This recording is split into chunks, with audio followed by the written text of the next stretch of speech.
Yan, so what's up mga ka-farmers? Isang mapagpalang araw po sa atin lahat. So ngayon ay December 25, 2024. So Merry Christmas po sa ating lahat mga farmers, no? Sa ating mga subscribers, viewers natin dito sa ating YouTube channel, at saka mga followers, viewers natin sa Facebook. Merry Christmas po sa ating lahat mga farmers. Naway nasa mabuting kalagayan kayo sa Christmas mga farmers. So, kumusta yung mga Christmas ninyo mga farmers? So, welcome again dito sa aking YouTube channel, Sir Cha the Farmer, ang gurong magsasaka ng Sibongas, Cebu, Philippines. At the same time, shout out pala sa ating mga tagapagsubaybay all throughout Luzon, Visayas and Mindanao, most especially to my mentors in Ampalaya Farming and Opo Farming. Shout out Agaw Jupil the Farmer, anak ni Matoy ng Montpelier, Argao, Cebu. At the same time, shout out Agaw Pino yung Green Kaminadi ng Barangay Manatad, Sibongas, Cebu. And also shout out Boss Farmer Montijo ng Barangay Anahaw, Argao, Cebu. At saka sa ating kaibigan mula sa Tiasong, Quezon Province, shout out Bro Tay Bisay Magsasaka. And of course, shout out din sa ating kaibigan mula sa Maynila, shout out Bay Lakas ng Negros TV. Okay? At saka sa ating kaibigan mula sa Persian Gulf Qatar, shout out Idol Aquarus. Okay? So, sa kaibigan din natin mula sa Barangay San Antonio, Southern Leyte, shout out Idol. So ngayon, sa video natin mga farmers, nag-harvest tayo, no? Harvest natin December 25, Paskong Pasko, Merry na Merry Christmas pa, kasi nag-harvest tayo sa ating upo. So in that portion mga farmers, nagpag-harvest na tayo, kung makikita nyo na. So mayroong mga hinarvest dyan.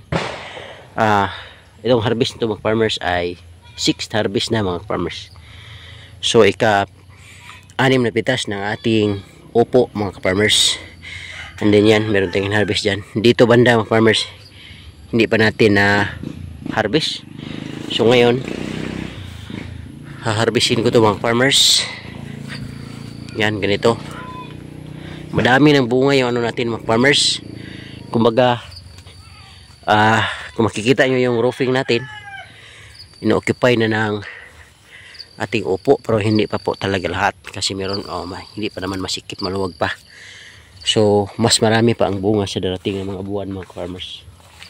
So, like this one, kailangan na itong harvestin mga ka-farmers. Kasi malalaki na. Tapos, marami siyang maliliit na bunga, or dito sa Visayas, yung tinatawag na toy-toy. Okay, so ito, malaki na. Okay na itong harvestin mga farmers. Okay. Ito, pwede na to. Tapos ganito mga farmers, ibaba natin. Ito, ibaba natin. Yan. Ibaba. Tapos ito, nasa taas ng dahon. So, kailangan ibaba siya mga farmers. Ganyan. Okay. Para mabagsak siya dito sa baba. Okay. Ganyan. Yan ang marami pang bunga mga farmers. Dito, lalagyan ko to ng ato mga farmers ng tukod. Tulad dito. Yan, may tukod na yan. Ito may tukod na rin. Okay. So, ganyan. Yan.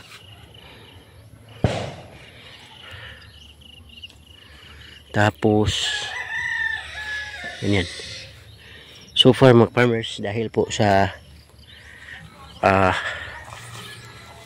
laging umuulan talaga mga farmers, yun ang problema ngayon dito sa amin. Dito sa lugar ninyo mga farmers, pero dito sa Cebu, yung problema is walang araw na lumalabas mga farmers. Laging umuulan, kaya yung ating upo mga farmers at sa ibang mga tanim, mga talong ng ibang mga kapitbahay natin, ay maraming bunga talaga ang nag-abort dahil there's no enough sunlight para maituloy yung flower mga farmers. Kaya ang nangyari, nag-abort talaga mga farmers. So, like for example, dito sa akin, mga farmers, tingnan natin ha. May nag-abort dito eh. Ayan o. Ito. Ganito mga farmers, nag-abort yan. Dahil sa walang init. Okay. Yan. Not enough yung sunlight na sinusupport.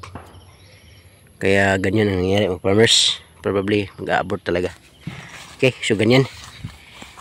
So, pagpatuloy ko yung harvest ko mga farmers mamaya para makita nyo rin yung kabuuang harvest natin. Kaya yun lang sa vlog na to mga farmers. See you in the next vlog. Maraming salamat. Once again, this is Sir Chad Farmer, ang guro magsasaka ng Cebu, Philippines. Bye bye and thank you.